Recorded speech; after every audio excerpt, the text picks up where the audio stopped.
Bună, sunt Anisia și bine ați venit la un nou vlog. Am mai avut canal de YouTube, dar nu mai am telefoanele și oricum nu postam prea des pentru că după primul vlog cu porumbei mi-au luat boală și am mai rămas numai cu câțiva.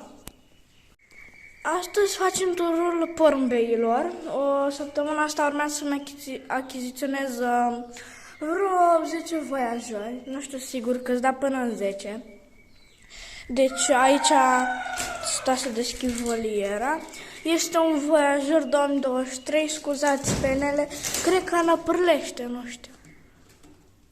Uitați, un voiajor. Inelul este din 2020, e și de începător pentru că așa l-am luat.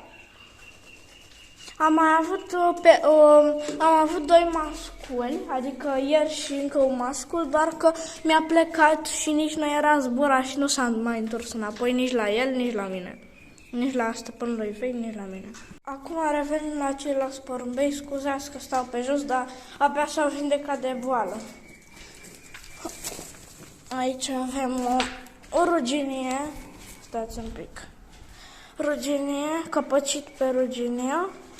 Stați un pic să vă prezint. Aici așa este căpăcita, rugineu.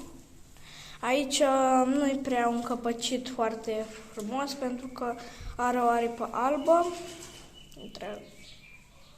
Foarte un căpăcit frumos, doar că nu-l are așa, nu e căpăcit. Are o aripă albă întreagă.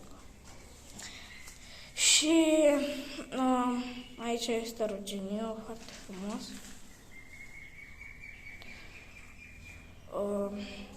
Dați și ciocul.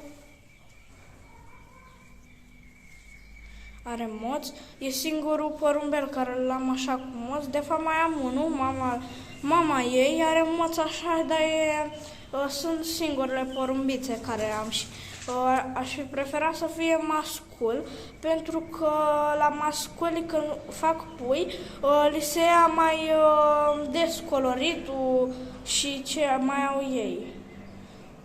Moț, încălțătură, da. Până la unul negru. Am uitat să vă zic rasa, sunt pescăruri germani. Le-am dat și de păduc, aveau păduchi. Căpăcit pe negru, foarte frumos.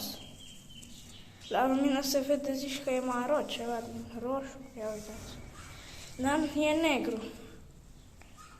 Doar că așa se vede de la lumină.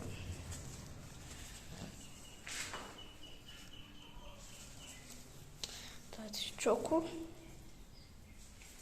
Are moț, uitați, are altfel de moț. Sunt pescăruși germani. Eliberarea. Și acum luăm această căpăcită pe roșu. Trebuie să văd dacă pot să prind, că o prind mai greu pe asta. Noroc că am avut de am prins, stați un pic. Căpăcit pe roșu. Foarte frumos. Uitați-l aici. Stați un pic.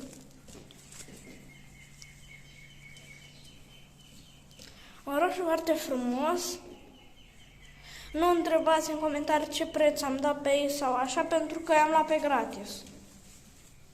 Doar că prima căpăcitul pe ruginiu a fost o fica la o porumbiță, un pui la această femelă și o să-i prezint masculul mai încolo.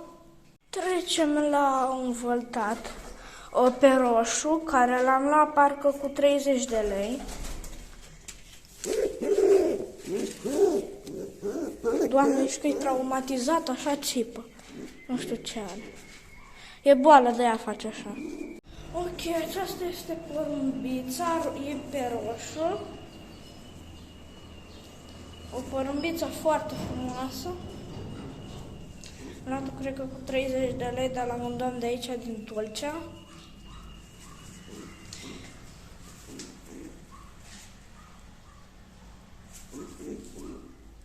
Până acum, vă rog să-mi scrieți în comentarii, uitați aici, o femeluță și acolo este masculul ei și să-mi ziceți dacă sunt pereche. Asta și acum prezint și masculul. Așa, avem aici un negru, un voltat pe negru, foarte frumos. Uitați. Să-mi ziceți dacă ăsta e mascul sau femelă și ăla e mascul sau femelă. Că n-am făcut niciun nou până acum și nu știu de ce. Cred că am luat țeapă sau... Așa am luat țeapă și la Voiajor, de la același om. Mi-a zis că sunt pereche și erau doi masculi. Scuzați, am lăsat ușa la voliera asta deschisă și mi-a ieșit satinetul. Am și doi satineți. Mi-a zburat și trebuie să-l prind acum. Am închis ușa. Uitați aici, stați un pic să-l țin. Acum am de un an porumbei, din 2022. Aprilie 2022.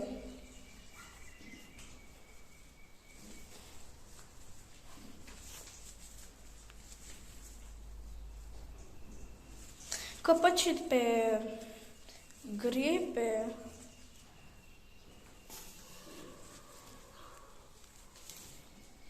Uitați aici, uitați acolo satinetul.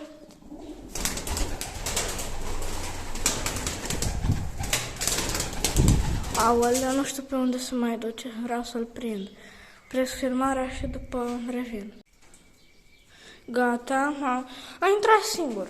Uitați, acum prezint perechea lui care are boală. Stați un pic, scuzați că-l iau mai așa, dar...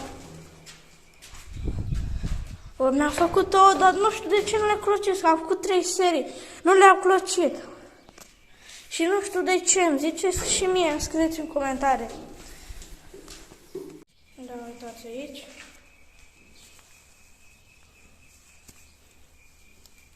Un satinet căpăcit pe gri, foarte frumos.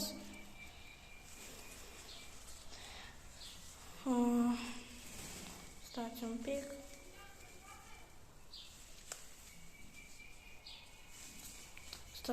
Da, l-am prezentat, cam aceasta este. Deschid voliera. M-am de prezentat perechea lui, aceea. Gata, am prins-o. Da, am făcut cu celălalt satinet, au făcut 2, dar au făcut 3 serii de 2 și nu le-a clocit. Le-a răcit din prima.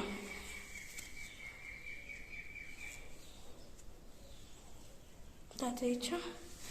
Foarte frumos. Acum mai dau și drumul.